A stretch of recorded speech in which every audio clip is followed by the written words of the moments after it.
पहचानो पहचानो, अपनी गडरिया जात को पहचानो। मैं बार बार क्यों कहता रहता हूँ, सनातन का आधार गडरिया है।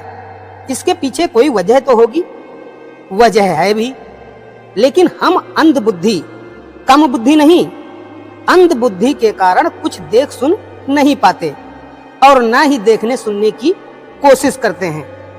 पूरे पृथ्वी पर वह चाहे जिस संप्रदाय से ताल्लुक रखता हो, वह सब के सब गडरिया हैं।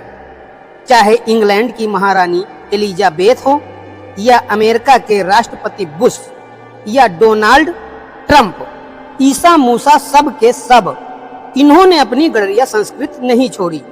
आज भी इनके धर्म ग्रंथों की किताबों में गडरिया के कर्मों का उल्लेख किया जाता है, लेकिन हम तो अपने सनातन धर्म को जानते तक नहीं। सनातन धर्म को ब्राह्मणों का धर्म कहकर पल्ला झाड़ लिया जाता है। जो वास्तविक ब्राह्मण या ज्ञानी हैं, उन्होंने तो कभी कहा ही नहीं कि सनातन मेरा धर्म है। वह तो तुम्हारे ग्रंथों के आधार पर मानव कर्म करने की बात करते हैं, और यह भी वह अच्छी तरह से जानते हैं कि कहीं न कहीं से हमारे पूर्वज गडरिया ही हैं। इसका सत्य प्रमाण यह भी है कि वे सभी भोले शिव जी को मानते हैं, और भोले शिव जी इस पृथ्वी पर पहला मानव व प्रथम गडरिया थे। आज जो भी जहां भी है, अगर शिव जी को मानता है तो समझ लो वह कहीं न कहीं से गडरिया वंश से ताल्लुक रखता है। आज हम वेद की बात तक नहीं करते, वेद देखा तक नहीं कि वेद होता कैसे है। मोबाइल, मोटर, कार, घर सभी खरीद लेंगे, लेकिन चंद पैसे की कीमत में मिलने वाली वेद की किताब कभी नहीं खरीदेंगे, जरूरत ही नहीं समझी। वेद अगर जान लिया होता तो आज इस धरती पर मानव में बंटवारा व संप्रदायों का अस्तित्व नहीं होता। चलो वेद क्या है मैं ही बता देता हूँ।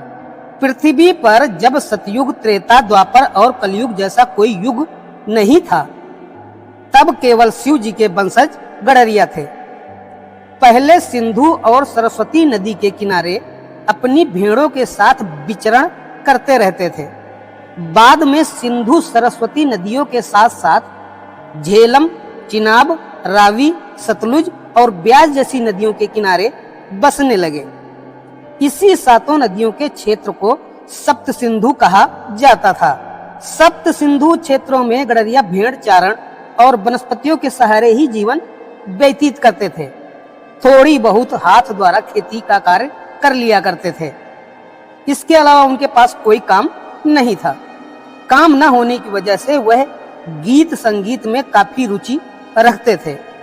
उनके काव्य सूक्तियों में 8 वसु, सूर्य, चंद्रमा, आकाश, पृथ्वी, वायु, अग्नि, जल और नक्षत्र के गुण रूप गंध की झलक होती थी, क्योंकि इन्हीं वसुओं को गडरिया दैवीय शक्ति या भगवान मानते थे। इन्हीं 8 वसुओं के साथ साथ धर्म, अर्थ, काम, मोक्ष जैसी 4 पुरुषार्थ क्रियाएं और 3 संकल्प, दया, दान और दमन, यही सब सूक्तियां बनाकर काव्य गायन किया करता था।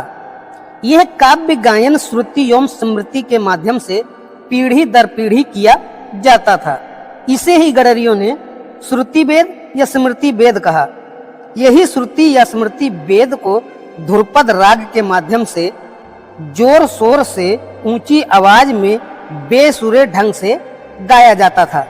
इसी श्रुति एवं स्मृति वेद को राग में काव्य गायन करने की वजह से उसको ऋग वेद कहा गया, और जो गडरिया ऋग वेद काव्य गायन में पारंगत होता था उसे आभीर कहा जाता था।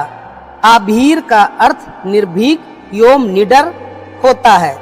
मतलब यह कि काव्य गायन के समय शर्म, लाज, बेइज्जती, इन सभी का कोई डर न हो। और हमारे श्री कृष्ण भगवान आभीर वंश के वृषण वंश में ही जन्म लिए थे।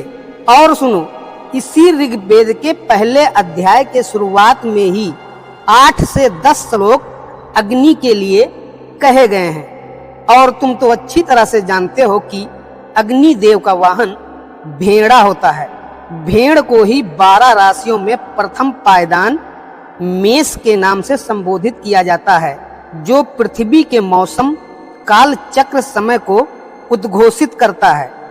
आप गडरिया हैं तो यह भी जान लो, राजा जनक एक गडरिया थे, जो ऋग्वेद काव्य गायन में बहुत निपुण थे। उस समय गडरिया को वैदेही कहा जाता था और माता सीता को वैदेही। द्वापर में पांचाल नरेश ध्रुपद एक गडरिया थे, जो द्रौपदी के पिता थे।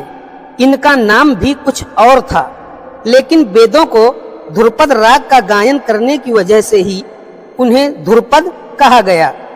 इसी तरह से ध्रुपद की पुत्री को द्रौपदी और बाद में अब द्रौपदी कहा जाने लगा। इन दोनों की वीडियो हमारे YouTube चैनल सोच बदलो देश तुम्हारा है पर जाकर देख सकते हो।